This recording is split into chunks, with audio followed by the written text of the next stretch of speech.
Episode 92 of The Burrows. As always, Kevin Bunk and Michael Merlo coming to you, and we're a day out from the first game of the Major League Baseball regular season. We couldn't be more pumped. So as we do every year, it's time for predictions. Before we start, if you want to jump to a certain division, a certain segment of the show, head down to the description and check it out. We'll put everything down in the timestamps in the description. Mike, we start going through division by division. Then we're going to go through our playoff brackets. A little bit of a World Series prediction for you. Then we'll go through all the major awards, MVP, Cy Young, Manager of the Year, Rookie of the Year in both leagues. But we start things in the AL East, where the Blue Jays, who just went to the World Series, look to defend their crown as the top seed. How do you have these five teams stacked up? Yeah, the AL East is going to be a gauntlet. This is going to be the best division in baseball. I think that there are not only three teams, but four teams that could potentially make the postseason in this division. Coming in first, I have the Boston Red Sox. This is a surprise. This will be a discussion at some point.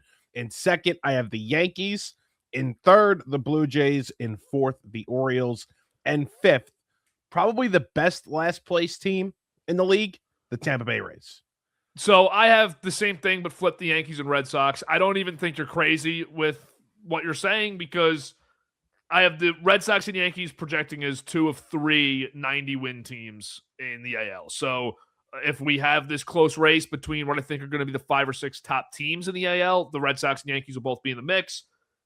I looked at Boston's roster the other day, and as a Yankee fan, not pleasantly surprised, but as a baseball fan, pleasantly surprised to see, you know what, this is actually a pretty good team for an offseason I didn't love, with the Bregman situation following the Devers year. I didn't love the offseason, but then you look at the roster and you say you can see the vision here that they have for a run prevention team that should be able to score a decent amount of runs to win 90 games. That was my exact thought. Didn't love the offseason. We had multiple conversations about the fact that they could have done a lot more this offseason to give themselves a better chance to be in a position to win the division and the American League. But I do like the team. I do like the Wilson Contreras move. He's going to play first base now. He's still a very good offensive player. So I do like this team. It is going to come down to, though, does Roman Anthony take those next steps, right? Does Meyer get into some games and take those next steps as well? It's the younger guys stepping up and becoming major league ball players, mixed with some of the guys that had sort of breakout seasons. Can they continue it into 2026? And you look at the bottom 3 or 4 in the order. I hate to even do this. You could even go bottom 5 in the order, right? So the top 4 projected, you have Anthony, Story, Duran, Contreras. I feel comfortable with saying I have a pretty good idea of what I'm getting from all 4 of those guys. Mm-hmm. Then the next 5, which is the case with a lot of teams in baseball, Wilyer Abreu, am I getting a big season again? Is he going to continue on the same pace? Same with Rafaela. And then am I going to see Meyer or Caleb Durbin, who they just got from Milwaukee, take a step forward and become actual bottom half of the lineup role players that can contribute? And one of the big X factors here is Carlos Narvaez, who gave them a lot of pop behind the dish last year. Can he give you another season? So they're one of those teams where I feel like the pendulum can swing in your projections based on, do you think these guys all take a step forward, or do you think these guys regress a little bit back to what we would have expected from them a year ago before last year started? And you have the Yankees winning this division, which obviously I'm not going to sit here and argue that. My issue is I don't love what the pitching staff is going to look like early. And I think, it's going to be such a tight race that I'll give the upper hand to the team that has the better staff earlier throughout the year. And then barring obviously massive injury, the most of the season. And listen, this Sox staff in September, if the Yankee staff is fully healthy and everyone's actually pitching, might still be better. I mean, you don't know what Garrett Cole is going to look like. You don't know what Carlos Rodon is going to look like. And you don't know what Max Fried's going to look like after a year of being a real workhorse for the Yankees. I like Cam Schlittler a lot. You know that. I think he comes in and gives them a top 2 level pitcher in his second year. But that's not a given because he's another guy who's only shown you 3 months of baseball. But yeah, Will Warren and Ryan Weathers in a 4-man rotation. They have a ton of off days early, so I get why Boone's doing it. Yeah. And then you're hoping to go right into the Carlos Rodon, Garrett Cole, middle of May part of the season and feel good about it. Clark Schmidt's out for the year. And I don't know if you follow, but Luis Heel looks like a guy who can't even make a spot start for them I did the see first that. 2 months, which isn't a huge surprise. Lineup is really good. I'm excited to watch him hit, but it's one of those things that I think we both agree on. Like, if the Yankees, Red Sox, or Blue Jays win this division, we're not very surprised. Not surprised. And I think, we'll talk about this more when we get to the postseason. But I think the Yankees just kind of have, when you look at their lineup, it is basically the same lineup. That's been a conversation, and that's okay. I just think we're going to run into the same issues that we have the past few years in the postseason offensively. And I guess this is a spoiler. It's why I don't have them representing the AL in the World Series. It's just I think it's going to be the same thing once we get there, and they'll get there. But once we get there, it'll be the same thing. Yeah, I probably feel the same about the postseason, and I think it's once again going to be a great regular season lineup. You have Jazz Chisholm going for a contract this year. He's going to get 50-50. You already said it. and then you have the weird wild card guys of Ryan McMahon and Jose Caballero / Anthony Volpe. Can they step up? I want to ask you about another team, though. Baltimore. Orioles add Alonso. They add a handful of pitchers, but nobody's that high on him yet. And we love Gunnar. We love the young players that Baltimore has still. What do you see for them this year? Because I don't see them being able to compete with the top 3 teams in this division, but maybe they can. I really like Baltimore. Yeah, they're my favorite. I have them in 4th place in the division, and they're my favorite 4th place team. And I actually hate having them there. I have them there, and spoiler, I have them making the playoffs. Wow. So I got 4 from this division. So we'll get to that in a little bit. But I think the thing that's going to put them over the edge is the top 2 in the rotation. I really like Kyle Bradish. I think he's going to have a big year. I'm on this hype. I've seen this hype on social media that if he stays healthy, he could finish in the top 5 of AL Cy Young Award voting. I'm all in on him. Wow. Okay. I think Trevor Rogers last year, towards the end of the season, was the best pitcher in baseball. And I think you get something not the best pitcher in baseball, but a revamped version of Trevor Rogers for a full 162 as long as he's healthy. So I think the top 2 are going to be good. They added Bassett, which I liked. I'm in on the Orioles. And I think they're going to score a ton of runs. They have one of the best lineups in baseball. Yeah, they're going to mash. The top 3 are going to just... I love the Taylor Ward edition. I mean, you're going to put them somewhere around Alonso and Henderson. That might be the top 3. Henderson, Ward, Alonso. I don't know. Mm-hmm. But what's Adley going to give you? The bottom of this lineup is just so for me. That's the big problem is I don't know who's going to step up and be the next guy. I know they have so many young players. I know that they have guys like Tyler O'Neill who have produced and are veterans and could give you 20 bombs. Probably will. But when you look at the other 3 lineups, I just don't prefer Baltimore's because they added Pete Alonso, right? And they have Gunnar Henderson. But every other team has some version of that. And then they have better players after them. Right. They're young. They're certainly young. I mean, you look at the bottom of the lineup, right? After Tyler O'Neill is hitting 5th, you have Samuel Basello. You have Kobe Mayo, Colton Cowser, the milkman. Big fan of the milkman, by the way. Yeah. So 3 guys at the bottom of the lineup that if they produce early, you're like, oh boy. Yep. This lineup's tough. This lineup's tough because a couple of those guys, all 3 of those guys are big prospects. Yeah. They're going to be fun to watch. And you got to be excited for Baltimore fans that they actually have a player here in Alonso who you're going to be pumped on opening day to see a new guy in the uniform potentially mash. Anything about Tampa here for you? Or do you just feel like maybe they have one of those weird Kevin Cash analytic years where they win 84 games plus, but otherwise we can't predict that right now? Not predicting them to make the playoffs, but they do have the best manager in the division and they will not lose more than 85 games. It's going to be 86 games. Not going to be this terrible season for them. You'll be sitting here early August at least saying Tampa isn't out of it. No.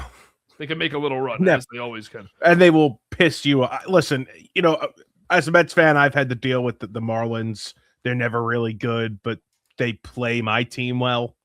Yeah. I don't want to know what it's like to deal with the Rays at the bottom of the division. Well, it's definitely annoying because when this is the worst team in your division, there's not one free win the entire year in your division. So that sucks. But if we want to talk free wins, AL Central up next. 4 free wins in this division. All right, how do you have them lined up? I have Tigers, Royals, Guardians, Twins, White Sox. Yes, I've got Tigers, Royals, Guardians, Twins, White Sox. Is that the All same as right. you? Yep. Yeah, I've seen the love, and I was this close to getting the Royals in there, but I decided last second I will take this Tigers pitching rotation over the Royals. I do like the Royals pen. They added Matt Strahm, but I think offensively the Tigers might be a little bit better. And Kevin McGonigal, their top shortstop prospect coming up, I think he has a big year and puts them over the edge in this division. And how many games is his pitching staff going to win them? Especially if Verlander and Mize are even decent. If you can get them to like high 3 ERA, this is a dominant staff. Skubal, Valdez, Flaherty's your top 3. Bullpen's good. Love this team compared to the rest in the Central who just don't feel nearly as complete. And you hit it on the head. The Tigers actually have a semblance of a top 5 in the lineup where you say they could put up 4 or 5 runs a game and that wouldn't shock you. But the other teams just don't really have that. Like I can't count on Pasquantino coming in, who I love, and having this monster season like he did 2 years ago. I need to see it again. Well, that's the thing with them. He needs to take the next step, right? I like Mikel Garcia a lot, actually. I think he's a really good player. Does Caglione take those next steps, right? A lot of people are high on this Carter Jensen, who is coming up this year, or I think he was up last year. Either way, there's just a lot of question marks. I have less question marks with what I see from Detroit, a team that was a game away from being in the American League Championship Series last year. And I think we'll disagree on this, but Cleveland not going to set the world on fire this year, but I think that this is a team that competes again in this division. They always seem to play their division well. They always seem to just scrape out wins in the middle of the summer where the other teams aren't able to get it done. I think Cleveland puts up a threat here too and is closer to Kansas City and Detroit than they are to Minnesota and Chicago. They're so weird. They're always so weird. I look at this lineup and it's really just this projected lineup stinks, but they always figure out a way. For some reason, they can always pitch. So, yeah, I wouldn't call you crazy if you told me you have them closer to Kansas City than you do Minnesota. And I also always say this about the Yankees, but even when you say they're running back the same crappy lineup, and trust me, I understand the Yankees and the Guardians lineups are in 2 very different places. But when you have a player like Jose Ramirez in the middle of it, he's the most productive hitter in the division by far. Mm-hmm. I mean, I'm not going to go as far as saying he's a better player than Bobby Witt because we don't need to have that debate today. But he is the most productive hitter by far. And that alone is going to win you 70 games just having that guy in your lineup. Then can they find another 11 or 12 games of the year where other players step up to add those to their team? I don't know if they can, but I think just having him, Rhys Hoskins is on this team now. Maybe you get some Hoskins upside in the middle of your lineup. Who knows? We haven't seen anything from him in a few years. But they'll find a way to pitch. They'll field. They'll run the bases really well. Kind of like Brewers light, where they'll do everything right, but they just don't have the players to actually get to that level. Yeah, and now I'm looking at a couple of the other teams, too, in this division, like Minnesota. Not a fan of Minnesota at all. No. Chicago's getting excited about Luis Angel Acuna, so you can tell where they are. At their new switch hitter. New switch hitter that can't hit from both sides, can't hit from one side, let alone 2 sides. So, yeah, exciting stuff over there at Chicago. Yeah, their offseason of, oh my God, we got Murakami is like your leadoff hitter is Chase Meidrith. Your top 3 is Meidrith, Montgomery, Vargas. Like, this team's horrible. Are you excited to see Murakami at all? Not really. I think the league told you what they thought about him. Yeah. In his free agency, and there were a lot of question marks with him. I think that the hype train on the Japanese players and who's the next Ohtani and Yamamoto got so crazy that guys, even like Sasaki last year, have just been so unfairly pushed. Like, remember before Ohtani came into the league, there was always a handful of Japanese guys every year that got posted, but you wouldn't hear about guys except every 4 or 5 years you'd hear about it. Then Ohtani and Yamamoto go to the Dodgers. and win 2 World Series. And now it's like every Japanese player, and they won the World Baseball Classic 2 years ago. Every Japanese player is like must have in the media. And teams obviously just do not feel that way about these guys. Well, it felt like for a while, though, that Murakami, obviously not to the level of Ohtani and even Yamamoto, but like was the next big player, this massive power hitter that's going to change a lot for your franchise and is going to get this massive contract.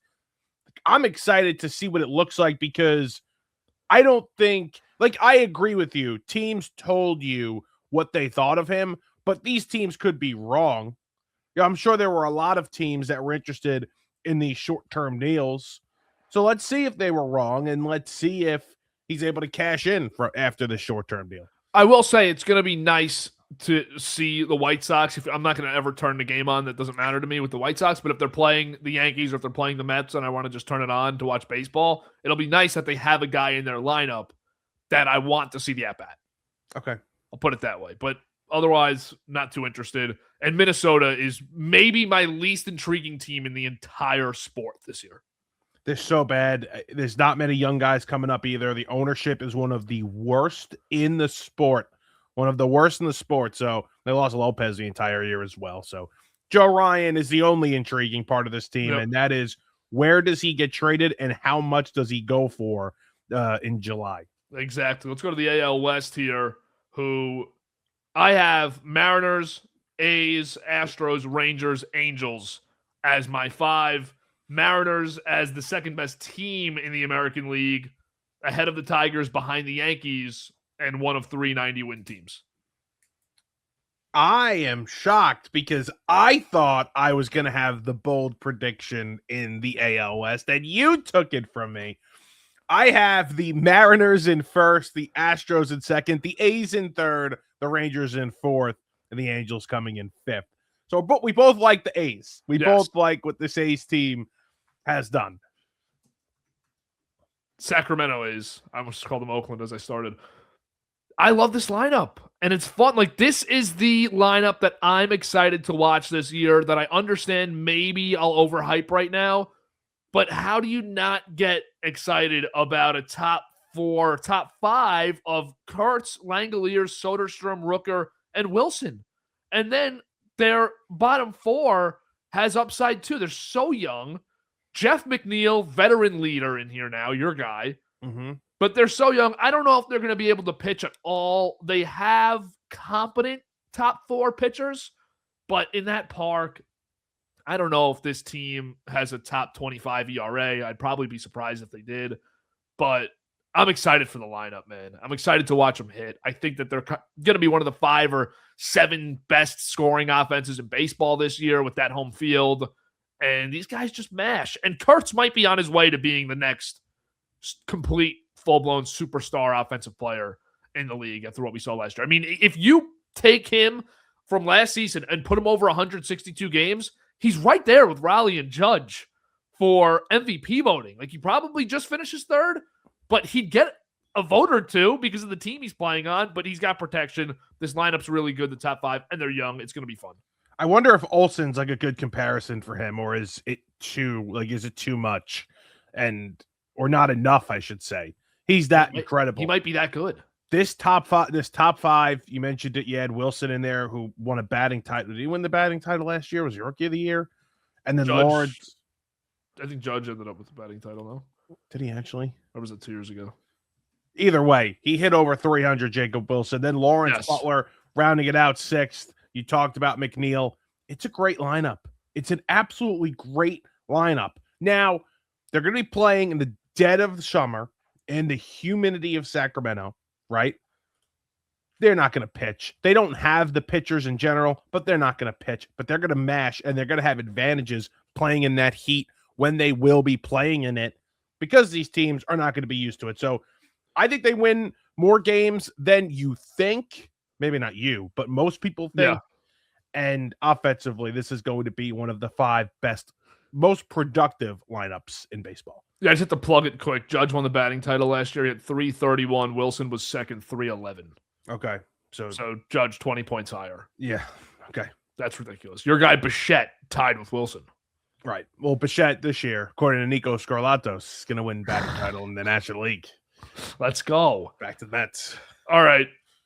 Astros or Rangers? Where do you want to go? Let's go Astros quick. I think more time on the Rangers. Yeah.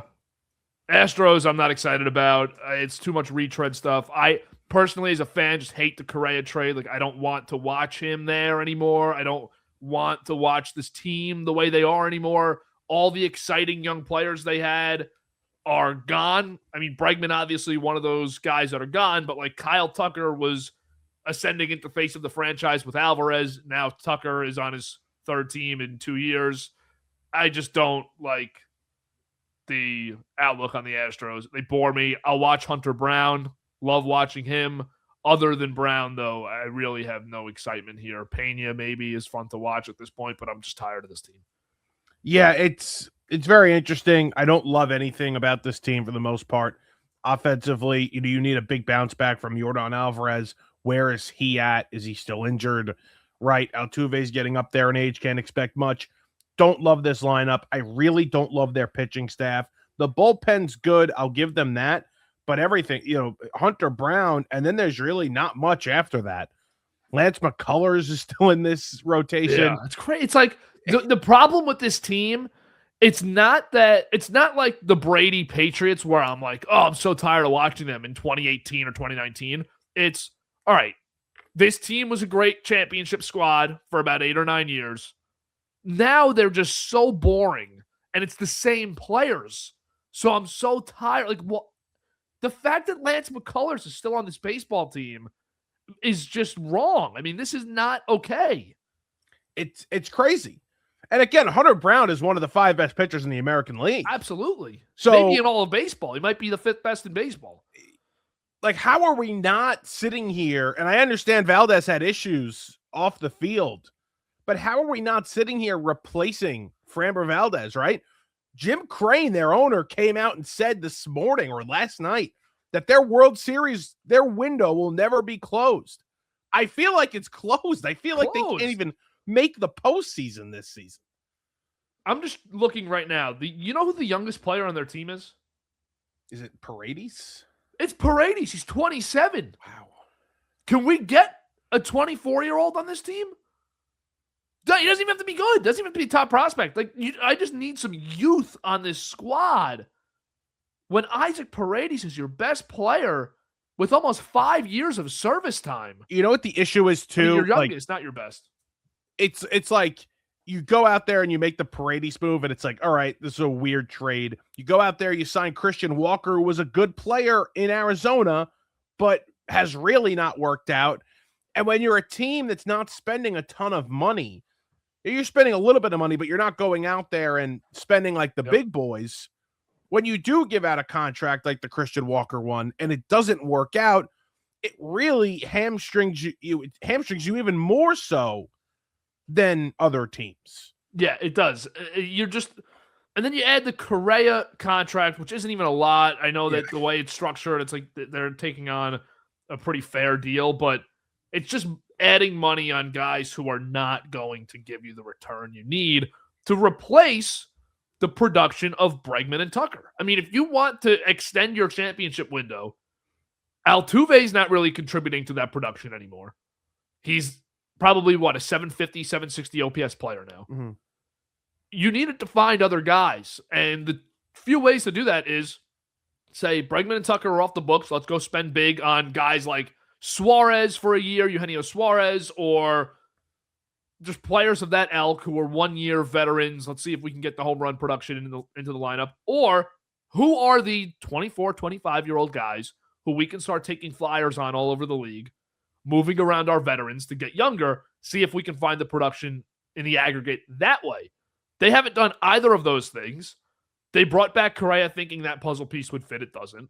Paredes, as you said, weird trade. And Christian Walker was the dart throw in free agency that failed miserably last year. And how about Josh Hader, too, is on this team making a ton of money, $20 million a year. And how has that really worked out? He doesn't pitch back-to-back days, and he's hurt right now. So, yeah, it's just been the moves that they have made to spend money. They haven't been good. They haven't worked out. And also, I will say, when we're doing these predictions every year, I mean, one thing that has been kind of prevalent to me is it's very difficult to project based on bullpen. And when you're allocating that percentage of your money to your bullpen, it doesn't always end up well. I think the teams that really have the year-to-year success actually don't put a ton of money into their pen, Dodgers an exception, but just know how to make it work every year. It's a good point. You don't really have that high-priced closer per se, like the 5-year, $100 million closer. Yeah, and sometimes teams do, but it's such a year-to-year unit, the bullpen, because 2 or 3 guys stay the same. Everybody else flips, and that's just the nature of the sport. All right, Rangers. A lot of people excited about them again and saying that this team's going to hit, and then they add Gore, they're going to pitch. I think the Rangers are going to be a 75-win team this year. I don't like them at all. I completely agree. 75 wins sounds about right. I like the lineup. I don't love the lineup. Wyatt Langford, I think this is the year that a lot of people believe he's going to take those next steps and be that big-time offensive player. Okay, let's see it, right? Seager has a hard time staying on the field. Nimmo is going to lead off and play right field for them. He's also had a hard time staying on the field. So there's not much I love about this lineup. And then the rotation. I mean, how much risk is in that rotation? I mean, Eovaldi is 36. DeGrom's going to be 38 at some point. Mackenzie Gore, there's still questions about. Leiter, we don't know if he can play. And the same thing with Kumar Rocker. So, it's a big boom or bust rotation, and it could go in the opposite direction very fast.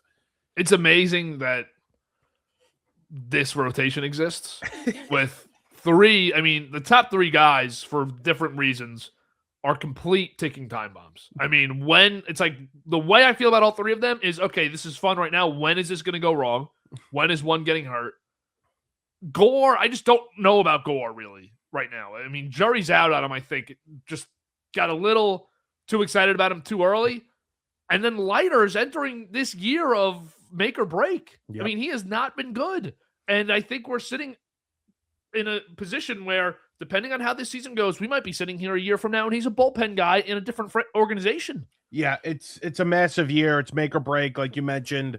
I think there's some people that believe he's going to turn this around and actually have a good season. But it's funny. You have a former major league pitcher, Chris Young. He's running the show in Texas, and this is the rotation he put together. So I don't know if this is should it be surprising? Should it not be surprising? Yeah. I'm not sure, but I'm really not a fan of this team. And the bottom of the lineup, I don't love, and the bullpen's not that great either. So I don't love the top of the lineup either. No, I mean, Seager is always a massive question mark, whether or not he's going to stay healthy. Yeah, I'm excited about Langford. Think you have something there if you're a Texas fan, and he's, I think, the youngest player on their team. But Nimmo is going from hitting with Soto, Alonso, and Lindor to hitting with Langford, Seager, and Berger. They're 3 good players still, but you just went from a little bit of a drop off. You just went from 3 Hall of Fame producers to now 3 very good players, for 3 very good career producers, probably.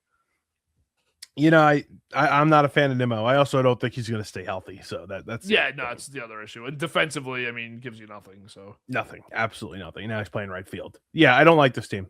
I don't need to talk any Angels. Yeah, I'm good. I'm good. All right, let's go to the big dogs out in the NL East. Yeah, big dogs. Where I'll let you start with the order you have them in. All right.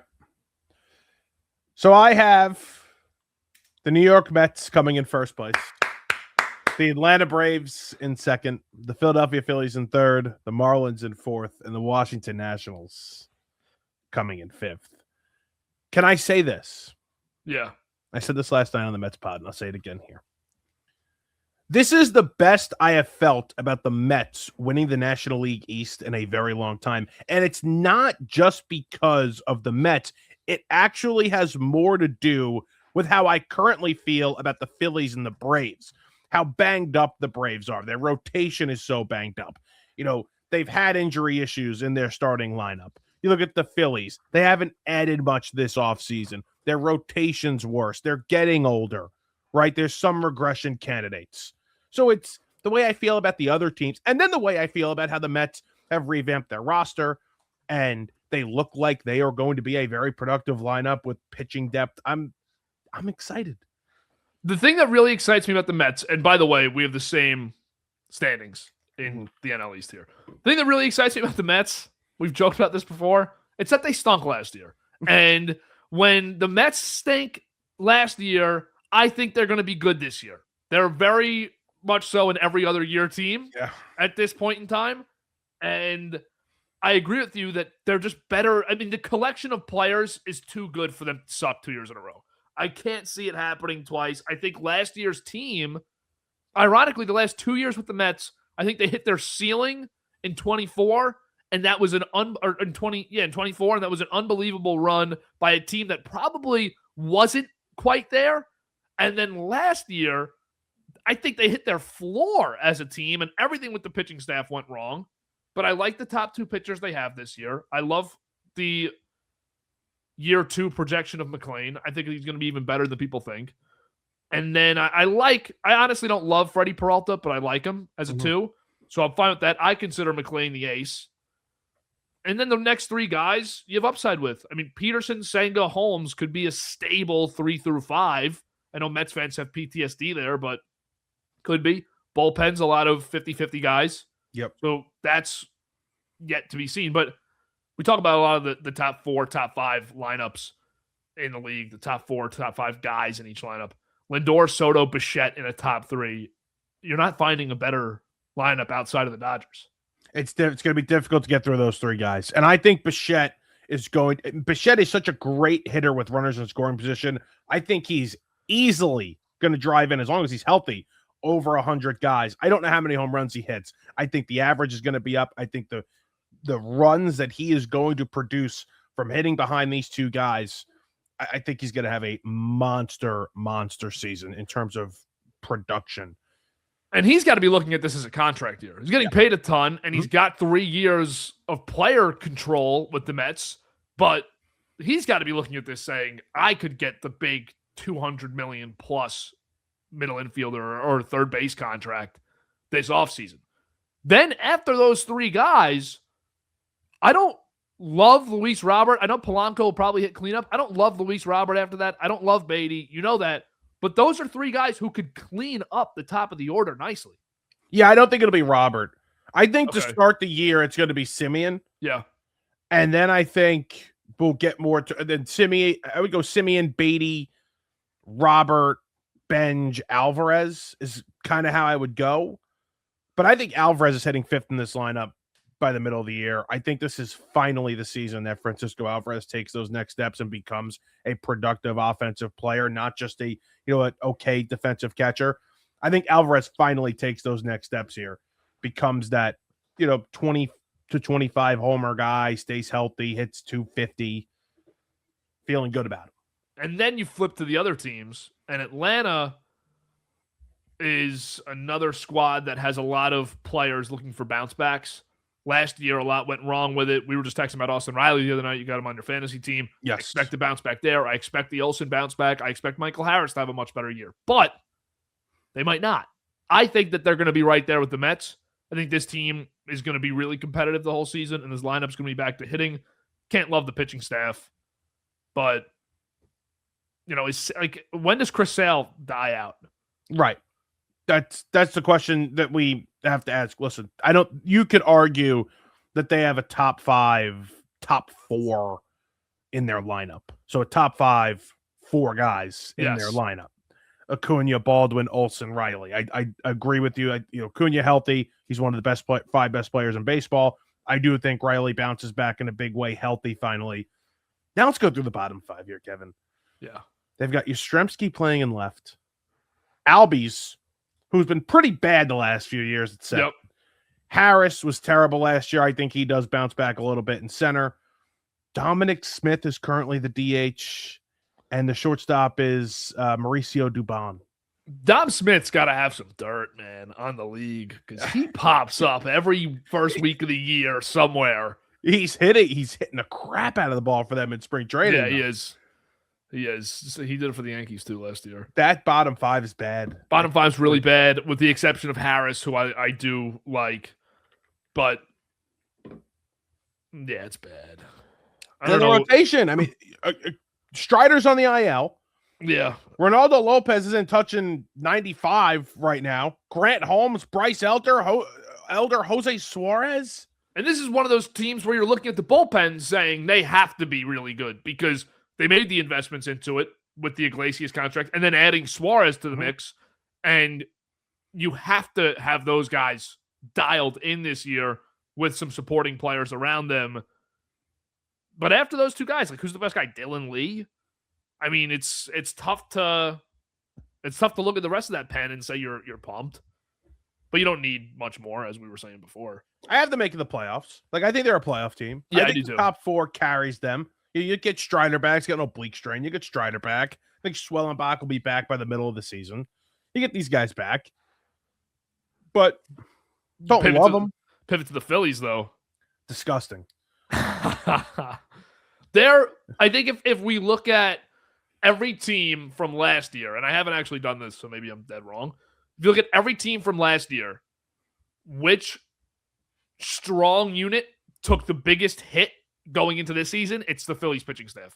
Because you went from Wheeler, Suarez, Sanchez, and then Nola, Luzardo, Walker, whoever you needed, whoever was healthy, to now Sanchez is the top guy, and you're entering 4 guys who probably all will have 4+ ERAs this year with Nola, Luzardo, Walker, and then Painter's up. Painter's finally up. Finally up. Painter's here. And our bet is on from the summer. What's the bet? I don't even remember exactly what it was, but the terms were just that if he doesn't make an all-star team as a starting pitcher within the first 5 years, I think I have to go to a Red Sox game behind home plate with a Yankees jersey on, and you have to go to a Phillies game behind home plate with a Mets jersey on, but not to a Mets game. But he has to. But it's all-star? He has to be an all-star within the first 5 years as a starter. Okay. You were very confident in this over the summer. Okay, I don't remember this, but I'll go back and find it. I'll believe you. Yeah, I think I've been a little too hard on the Phillies this offseason. Yeah, I have them as my first team out of the playoffs, to play a little spoiler, but like I think that they're going to be competitive still. And I had them in, but I had them just making it. Yeah. I think I've been a little too hard. But the lineup, you look at this lineup. I don't like it. I don't love it. Turner, Schwarber, Harper, regression candidate. Turner. The top 3 are regression candidates because it's possible Turner and Schwarber had the best years of the rest of their career in 2025. And then you have Alec Boehm hitting 5th. Like, they've tried to trade Alec Boehm how many different times the last 2 years? Like, this is your 4 hitter. This is your cleanup hitter. Go to the bottom 4 guys. Adolis Garcia sucked last year. Yeah. And he looks like, I hate to ever put this on guys, looks like he's totally off the juice from when they won the World Series. I mean, he's half the size. He can't put the ball out of the park. He can't even make contact for most of the year last year. Garcia's your 6. Marsh is your 7. He stinks. Real Muto's shot at the plate. Don't like it anymore. And then Justin Crawford's your 9. He's 22 years old. But, like, we're not expecting any huge impact from Justin Crawford in 2026. No. I will say I don't mind the bullpen. No, the bullpen's good. Nice. The bullpen's the strength. Nice top 3 there. Brad Keller, Jose Alvarado, Johan Duran. That's your strength. So you have to play to that, and you have to hope the starting pitching can hand them leads. I mean, Taijuan Walker's in this rotation.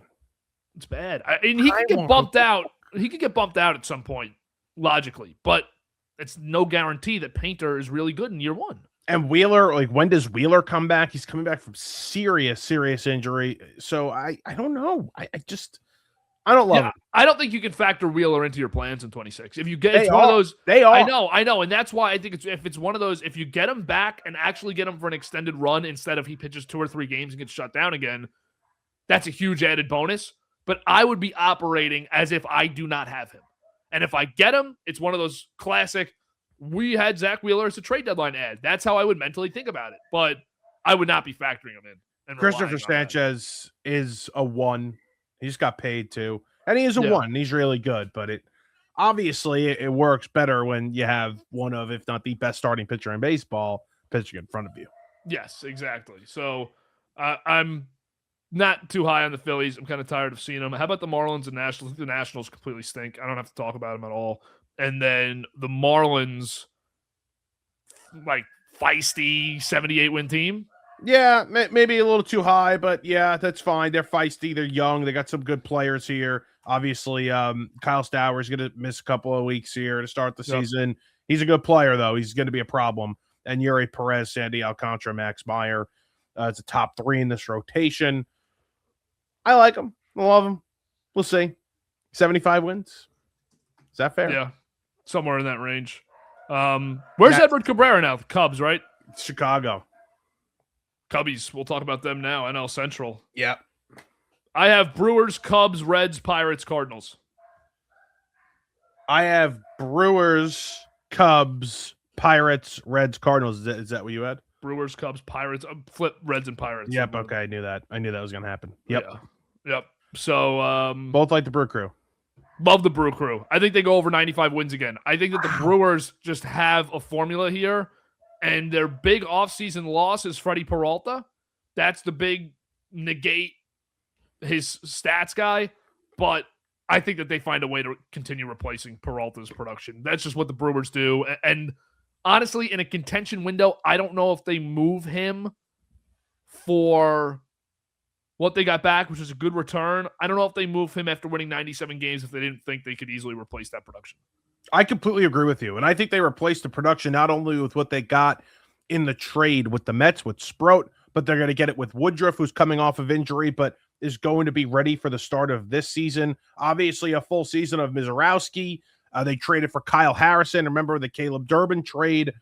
You're right. There's just something going on here where they know exactly what they are doing and how to get themselves in the position to be competitive. I like the Cubs. The Cubs got a good roster. They're going to be really fun offensively. Pitching might take a hit. But the one thing that nobody talks about with this Brewers team, that they're going to have the best damn bullpen in the league. Oh, yeah. They're going to shut you down. So I don't think they missed the Freddie Peralta production much. I think it's a really good team, and that's why I have them winning the division as well. And this is another one of those teams, and this is the best example of it every year. They're going to run the bases well. They're not going to kill themselves ever. They're going to field, and they're going to hit situationally. And you can talk postseason whatever you want about the Brewers not being able to come up and get the job done. Not here to have that conversation today. This is a team that's going to play consistent baseball throughout the entire regular season. They're durable, they're young, and they do everything right with probably the best manager in the sport right now when it comes to just putting everything in the right place. Great organization. They get it done all the time. And I think that when I look at this squad, the lineup, there's a lot of grinded out players in this lineup who have pop, who are going to be able to run the bases once again. I'm excited about this team. Andrew Vaughn, big X factor, because the second half of the season, he was a monster last year. Previously in his career, he's not been good. And he's 28 years old, so which is the real player we're seeing? Maybe he meets somewhere in the middle and has a decent year, but I'm excited about the Brewers. I love watching them. Yeah, 100%. I look at the Cubs now. I don't love the rotation. Like, there's not one guy in this rotation that I'm scared of. So I think that's the big thing. Like, you're going to have Matthew Boyd drop off from what he did last year. Cade Horton, who could have won Rookie of the Year last year. He's going to, like, you don't expect the same production that you did. I think Shota Imanga is one of the worst pitchers in baseball. Edward Cabrera, again, you have injury and consistency issues with him. What does he look like in a new place? I don't know how. They're going to have to be the team this trade deadline that goes and gets a Joe Ryan to add to this rotation if they want to be treated as serious World Series contenders. The real problem I have with Chicago is I know Tucker for Bregman feels like a very even swap, but when they put themselves in a position to be a playoff team last year in the first 4 months of the season, Tucker was the second best player in the National League. I don't think you get that kind of dominant stretch from anyone on this team now. without him there. So I don't know if they ever have a period of the season where they actually feel like an overwhelming opponent offensively. Yeah, I mean, they're very high on Michael Bush, right? Yep. Ian Happ has been there for a while, and he's a very solid player. But yeah, like I would agree with you. Seiya Suzuki's going to start the year on the IL, but he's a productive offensive player, not defensively, but offensively very productive. I think they're going to score. I don't think they're going to have issues scoring runs whatsoever. And the bullpen's pretty good. Palencia, obviously we saw him in the World Baseball Classic, is a good late inning guy. So I think their issues are going to come with their starting rotation and whether or not that, and probably run prevention as well. And your boy PCA just got the big extension. So and PCA, there we go. Forgetting about him. Got the huge extension. So good for him. That's your guy. I'm excited to watch the Cubs anyways. I think this division's gotten really good over the last 2-3 years. It's cool to see the Cubs good. It's cool to see big games being played at Wrigley Field. Yep. I don't think that's crazy at all. And what's maybe the most exciting thing about this division, the Brewers and Cubs going to be playing big games, but the Pirates and Reds for most of the year might be too. Mm-hmm. They're going to be competitive. They're going to be in the mix. They're going to hover around 500, if not a few games over for a lot of the season. Let's go to Pittsburgh, who pitching staff is going to be must-see, with Bubba Chandler getting added to it for this full season, and obviously Skeens and Keller at the top. What do you think about the Pirates? Yeah, don't forget about Braxton Ashcraft either. There's a lot of people excited about Braxton Ashcraft. But yeah, 100% the rotation's going to be great with Skeens, Chandler, Keller. Bullpen isn't awful. Dennis Santana's pretty good.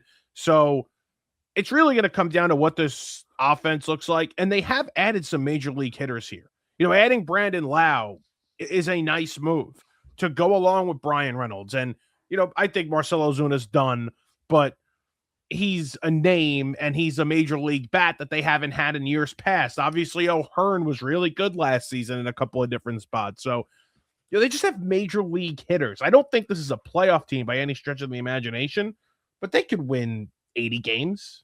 Yeah, they can. And you can finally see maybe Skeens goes positive in the record, wins 14 or 15 games. That's the bar. Which he should. That's the bar. He's in DeGrom territory, man. He's in DeGrom Mets territory with this team. But I don't like the lineup that much. I don't like O'Neal Cruz as your premier player. I mean, Ozuna projects to be their best hitter. I agree with you. I don't think that happens. And if it does, that means you didn't score any runs this year. Don't love the lineup, man. I don't like Cruz. I really don't like Cruz. I just think we're looking at an overrated top 5 of guys whose names we recognize and who we've had success with. I think Lau's the best hitter on this team and the best position player they have, along with Reynolds. I can't get thrilled about them being able to score 3 runs a game to get this pitching staff where they need to be. No, listen, they're going to have to, if they're going to make any sort of noise, Cruz has to take the next steps, right? Like Cruz has to be the best player on this team. And I agree with you. I think Lau is the best hitter, and I think Lau will end up being the best hitter. But if they're going to do that, it has to be O'Neal Cruz taking those next steps. And I don't think he does it. Now, pivot to the Reds quick. Yeah, your team. Made it in as the 6th seed last year. Mm-hmm. Weren't good enough to be a playoff team, right? Just odd year of 84 wins got you in. Yep. Or even it was 83 wins, right? 83 got you in. The Mets had that disaster season. Mm-hmm.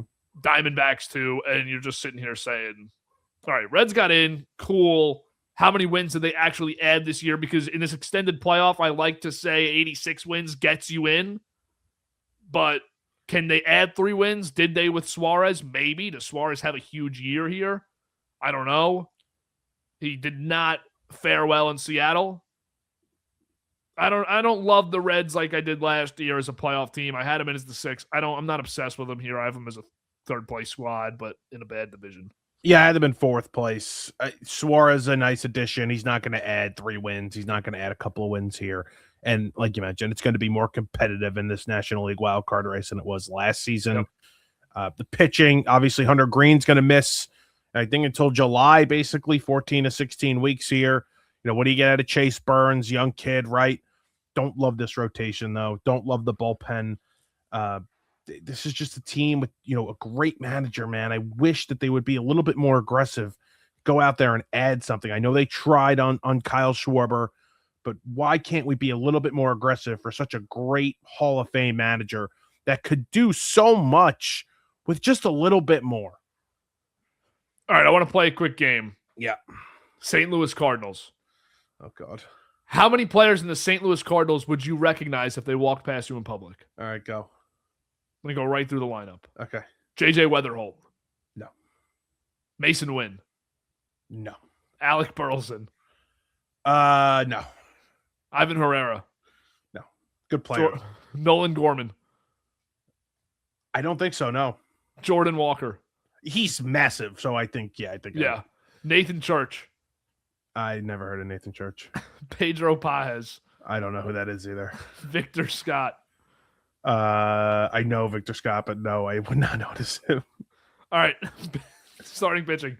Matthew Liberatore. Michael McGreevy. No. Dustin May. Yes, I would recognize Dustin May. Kyle Lee. No. Andrew Palenti. No. I'm not even going to go through the bullpen. This is bad. This is Static in the bullpen. Static. I would know Static. How is Ollie Marmol not fired yet? Hey, what is going on here? He's getting extensions, this guy. He's getting extensions. Wasn't was the Pujols rumors that I didn't have a dream about that, right? Like that he was going to be the assistant, or Yachty. It was going to be Yachty was going to be the assistant manager, and then that got shut down immediately because he's so obviously going to be their next manager whenever they decide to. So they got Yachty just sitting right there. He's ready to go. But I mean, it's like team. It's almost like if the Mets put Beltran on Mendoza's staff. Yeah. You know, like, or even like it's even bigger. It's like David Wright is sitting next to him the whole game while they win 55 games. Like they've got both of those guys like in the front office, but at least they're not down with the manager. I mean, they got Yachty sitting in the dugout. Honestly, how many games do you think this team wins? 65, maybe.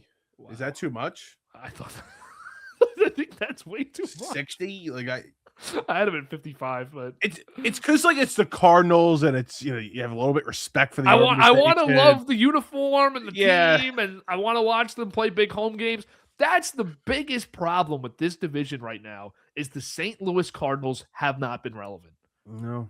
If you had the Cardinals, Cubs, and Brewers in a race for the division every year, and they're actually spending a little bit competitively, you're in love with watching NL Central baseball in late summer. At least they have the Cubs. At least you have one of these two teams going. But yeah, I agree. I mean, I remember like 2015 when both of them had the two best records in the National League and they faced off in the wild card round, and the Cubs got them. It was it's exciting. Yeah, it's cool. Yep. NL West. Let's rip through it quick and then we'll go to our playoff predictions. Dodgers, Padres, Giants, D-backs, Rockies for me. Let's see what I had. I had Dodgers, Padres, D-backs, Giants, Rockies. Is that the same thing? Swap D-backs and Giants. Yeah. The same thing. Don't like the Giants. And I think, what about the D-backs? I know we're going to we're starting from backwards here, but I think the D-backs get big time bounce back seasons from Zach Gallen and Merrill Kelly who are going to hit the market this year. D-backs did them favors, giving them a little bit more than the qualifying offer after they declined it for 1 year. I think Gallen is big time this year. So I think they're going to be a little bit better than most people think. That's why I had them ahead of the Giants. Yeah, and that's fair. I think they get the bounce back also. Similar to the Mets, I thought everything went wrong for Arizona that could have last year. I was really high on them. I had them as the second best record in the National League going into the season. Big mistake. But Dodgers, I like as an easy winner. I don't need to go too far into the Dodgers. Yeah. Padres, I'm going for. I know that we feel different about it. I'm going for the Padres. I thought they had a really low over under win total when we did that episode, which was about a month ago. If you didn't see it, you can check it out. Probably still accurate to what we think. Yep. And I have them close to 90 wins, high 80s. I think that the Padres they just have too many good players and too many consecutive years of success for me to sit here and say they're going to stink. My problem is I like three guys in this lineup. I really like three guys in this lineup, and then the rest of the lineup I don't really like. So that's my issue. I think Jackson Merrill. How about this? I think Jackson Merrill's top 5, top 10 at NL MVP. I have him top 3. Like, okay. I think that he's so. I'm with you there. I think we come out of this season talking about Merrill as the best offensive player on this team. Better than Tatis, better than Machado. And obviously Machado and Tatis really good offensive players. Still both can play defense as well. Just 2 great all-around players. But then that's it. So I really like Miguel Andujar, Gavin Sheets in this lineup off the top of my head. I'm not in love. And then I go to the rotation. Do we expect Pivetta to be as good as he was last season? I like Michael King, but can't trust him to be healthy. The bullpen's great, no doubt. One of the best, if not the best bullpen in the entire sport. But I don't trust this rotation whatsoever to stay healthy and be effective. And let's say Pivetta and King both give you healthy 3.1 ERA seasons, right? Just say that happens. And I'm playing your side of this because I agree with you on the rotation. Vasquez, Marquez, and Buehler might give you 5 or 6 ERAs each. It's the worst 3 through 5 of any team we've talked about because we haven't talked about the Rockies yet. It's the worst 3 through 5 in baseball besides Colorado. Now, you're going to get Canning back, right? They signed Canning. He'll be back at some point. Darvish, I mean, what the hell do you expect from Darvish? Joe Musgrove, when does he come back? I just don't love it. Even with those guys back, I don't love this rotation. To start the year, it feels like they're going to get bombed. Yeah. It's very possible. And then the pen, good. Great pen. Great pen. I mean, maybe the best in baseball. Yeah. But again, how many leads are they going to get early in the season with this pitching staff? You're going to get guys back, too. Jason Adams hurt. He's going to come back. All right, I want to just jump into playoff predictions because we don't need to. That's where we can keep talking about the rest of these teams. Let's go through your NL playoff first because we're just coming off the NL division predictions. Who do you have as your 6 teams? So I had the Dodgers as the first division winner, the 1 seed, Mets 2, Brewers 3, I had the Cubs 4, Braves 5, Phillies 6. Okay, so I had the Dodgers, Brewers, Mets in that order as my top 3. Mm-hmm. All 3 as 93-plus win teams. Then I have Atlanta 4, San Diego 5, San Francisco 6. Wow. They're one of 2 surprise teams that I have here as playoff teams because I think you got to find one in the 6th seed. Every year we've been kind of shocked by who ended up getting in. They've gone on runs in 2 of the 3 years we've had the expanded playoff. And I just think there's going to be a year or 2 of this Posey era where they made all these really bad moves that are going to project terrible long-term where it actually works for a year or 2. And I think this year might be one of them. Kind of like that 2021 year that they had. Just like they threw everything together. It's like, oh, wow. Okay, they're actually really good. Like, this doesn't feel good long-term, but this season it worked out. Okay. Interesting. And then my first 3 out would be the Cubs, Phillies, and Marlins. Interesting. Yeah. You don't have the Cubs, which I'm a little surprised about. They in this thought process, it's like they probably finished 1 game worse than the Giants. Okay. That's or same without a tiebreaker. Right. All right, so how do you want to do this? You want to go wild card, DS, CS? I just have my championship series because I wasn't going to do the bracket, but I have Dodgers Braves in my championship series. Sorry. Yeah, and I had Dodgers over the Mets in 6 games. Yeah.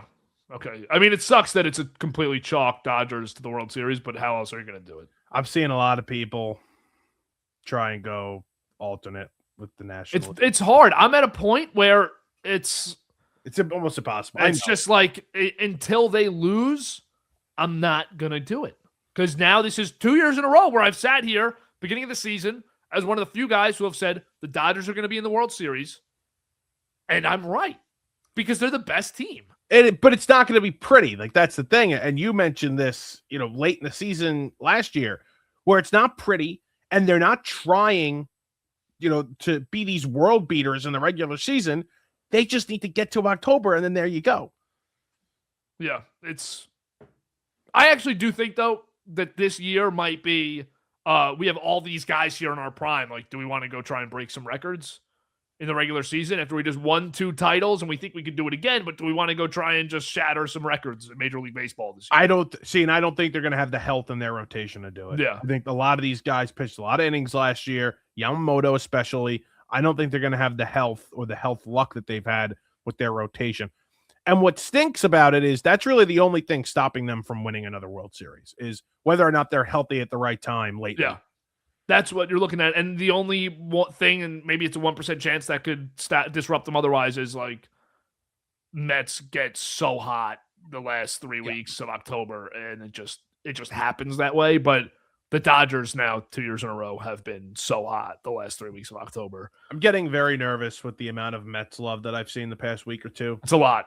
Like, oh, they're the second best team in the National League. Oh, they have the second highest win total. Oh, they're they have the 4th best odds behind the Mariners, Dodgers, Yankees. I'm like, all right, let's just pump the brakes. I need to see this. And they're also in a division, and I'm not trying to put bad juju on them. They're in a division where there's 2 teams that frequently find a way to get to the postseason, and they're not one of them. Mm-hmm. Mm-hmm.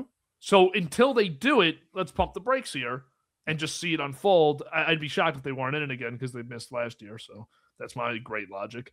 But let's swing at AL playoff bracket. I have Yankees, Mariners, Tigers in that order as the division winners. And my 3 playoff teams, Red Sox, Blue Jays, Sacramento Athletics in the 6. First 3 out, Baltimore, Houston, Kansas City. He's all in. I'm all in. All in. This is my Reds, my 2025 Reds. It's now my 2026 A's. Okay. I love it. I love the A's. Jeff McNeil back in the postseason. My AL playoff picture. The Mariners are the 1. The Red Sox are the 2. The Tigers are the 3. The Yankees are the 4. The Blue Jays are the 5. And the Orioles are the 6. I have 4 teams from the AL East making the postseason. Again, talked about how much I like the top 2, the Orioles rotation. The Blue Jays got a little worse, little regression as well, but I still think they make the playoffs. And obviously the Yankees getting those pitchers back. I think that they're going to be a force in the middle of this season, especially with that rotation. So that's why I love all these teams. And we talked about Boston before. Yep, agree. Who is going to the World Series for you? I have the Boston Red Sox beating the Seattle Mariners in 7 games and facing off against the Dodgers. So I'm just using my same logic from National League, and I'm going with who I think the best team is. So it's the most chalk prediction ever. I have both 1 seeds, Yankees and Dodgers in the World Series again. I know nobody's going to like that, but too bad. Mm-hmm. And I have the Dodgers winning. 3-peat, sorry. 3-peat. Yeah, I had the Dodgers in 6 as well over the Sox. But I think, big year for the Red Sox. Big year for the Sox. That would be huge for them to get to the World Series this year. Yeah. Good for you. Congrats on 2 years in a row picking the Red Sox to be in the World Series. I don't know if you remember that you did that last year. Did I do that last year? You did that last year, yeah. It's 2 years in a row now. No, I didn't. You did. You were all in on the hype. I'm checking this out right now. You were all in on the hype. I'm checking this out right now. I thought I had the Mariners last year. No, I thought you had the Red Sox. I thought you had Red Sox Dodgers. I have it open right now. Well, it's 12 pages. Hold on. Oh my God, you're right. I had Dodgers over Red Sox. That's almost as bad as mine. I had Dodgers over Red Sox. What did I have? Do I have the same championship series as last year too on both sides?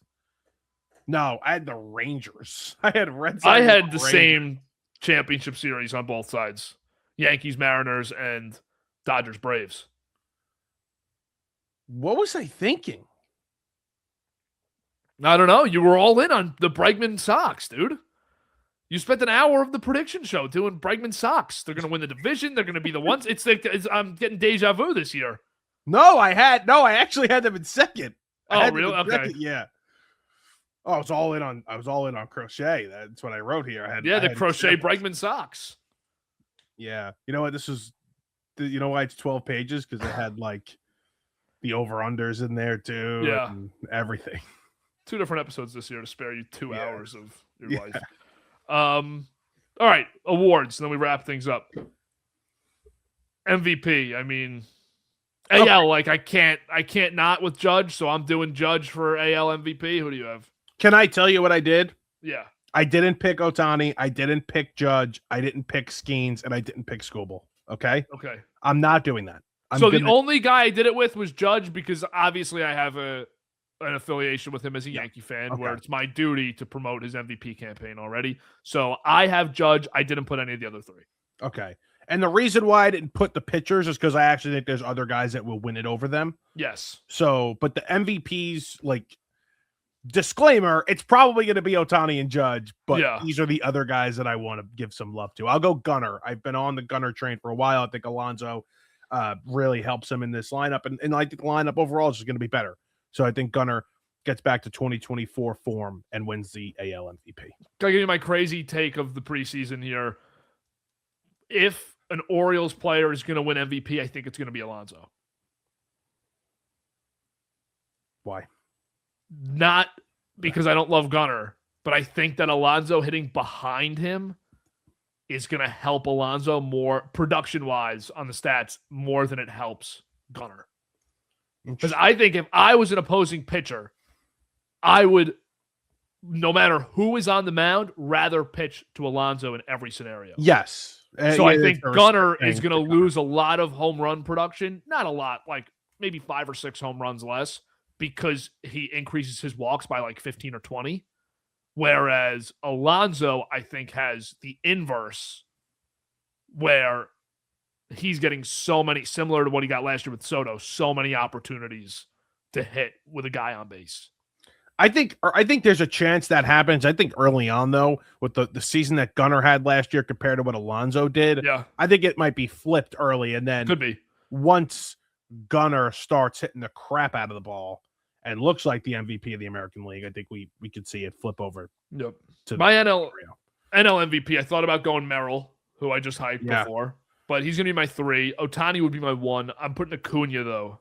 Yep. Who I think could have just a monster year, finally fully healthy. Doesn't seem like he's going through any rehabbing. Just had the World Baseball Classic as an appetizer. Now he gets to come in. Hopefully the lineup around him improves. I think he wins MVP. He's actually my 1 and Ohtani's my 2. This was not like a... Yeah. Because I don't know how much Ohtani's going to pitch the whole season. I don't know how much he's going to get like load managed this year. Who knows? Acuna is the guy that really could do it. Like obviously Soto, and that's who I'm going to have. But like Acuna could do it. Now I know the stolen bases might be down with him because of the knee injuries, but he is that good, that exciting. He could take over. He could just take over and be that guy in the National League.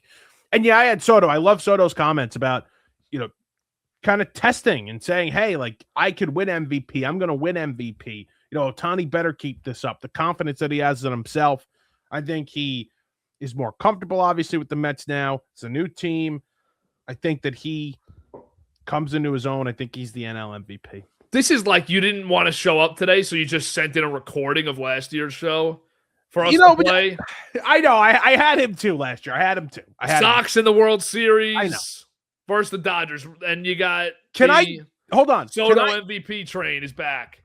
Can I tell you when I locked in the Sox in the World Series? Probably a while ago. Yesterday. Oh wow, okay. I locked them in yesterday in my head. I said, you know what? They're gonna do it. This is a good team. The kiss of death. Yeah. Soto can win MVP though too. Yeah, he's that not crazy. I mean, top 3 player in the NL. Not insane. Cy Youngs, I'm curious on these. I have Brian Wu in the AL, and I have Yamamoto in the NL. Interesting. So I'm a little worried about Yamamoto's health. Yeah. I thought about Yamamoto, a little worried about his health. I had Crochet in the AL. I think he's great, and I think he's the second best pitcher in baseball, so I don't think it's really a hot take. And then in the National League, I went Logan Webb. I'm just trying to be different. I mean, I actually don't love this pick, but I went Logan Webb. I think Skubal, it was not even the 1 for me this year. He's not. Because I think there's going to be some weird stuff. You made a video about it the other day, but there's going to be some weird stuff with I think he's too focused on the contract to where I think he might have actually kind of a regression year from last year. It's also really hard to win Cy Young 2 years in a row. Yep. And my problem with Crochet, which maybe is bad logic, I don't know, I just feel like it's really hard to have, again, 2 Cy Young seasons in a row, and he had one last year, and he didn't win it because Skubal was a little better.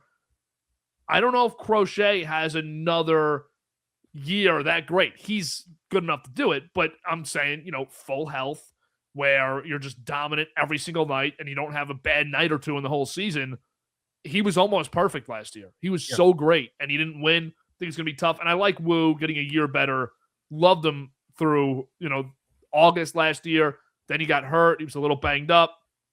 I think if he gives you a full season, he's a top 3 pitcher in the AL. Yeah, Crochet was great last season, no doubt. Literally just as good as Scuba was, who's now won 2 in a row, going for 3. It's going to be an interesting race. And obviously we mentioned Hunter Brown as well, and Wu came in 5th last year in the voting, and Wu's a great pitcher. So yeah, I'm going to be locked in on this race because it's one of the more exciting ones, to be honest with you. All right, manager of the year, we could just throw these in quick. I, based on my standings, have to go with Mark Kotsay from the A's and Tony Vitello from the Giants. If they get into the playoffs, I think they get the award. Yep. I went Cora, winning a tough division, and Pat Murphy for a 3rd straight year. If he's able to win this division once again when nobody expects him to do so, I feel like he has to win it. Rookie of the years, I think both went 0 for 2 last year. Yeah. And this year, I feel a lot better about my picks with Trey Savage, who qualifies as a rookie after the postseason success last season with Toronto, and Nolan McLean qualifies as a rookie. So those are my 2 guys. And I will say, if McLean doesn't win Rookie of the Year in the field of the NL, you don't know what happens, but I'd be disappointed because I think he's definitely the best guy. Yeah, I have McLean finishing top 5 in the National League Cy Young Award. I think that video is going out in 2 minutes. So he's my Rookie of the Year. And then I went with Kevin McGonigal, the shortstop for the Tigers. I think he comes up and makes an instant impact and is one of the better offensive players on this team. So I will give him the nod at Rookie of the Year. All right, and that's a wrap on 2026 MLB season predictions. Season starts tomorrow night when the Yankees are in San Francisco for Game 1, and then Thursday is your full traditional opening day in baseball where most teams are in action. So thank you for watching. Stick with us all season. Make sure to go check out Back to the Mets with Mike, Nico, and Scott. That's our Mets exclusive podcast that we'll be having multiple days a week all season. We'll be back to about once a week regularly scheduled programming here, the 2 of us, and that may be replacing Sunday Recap on Sunday nights. Stay tuned on Instagram just to see exactly what we do with that schedule. So once again, thanks for watching. Like, subscribe, check out the description for all your timestamps if you want to go back and check something, and also for links to Instagram, TikTok, Spotify, Apple Podcasts, everywhere we are. Go check us out. Follow. The content varies on every platform. So thanks again, and enjoy opening day.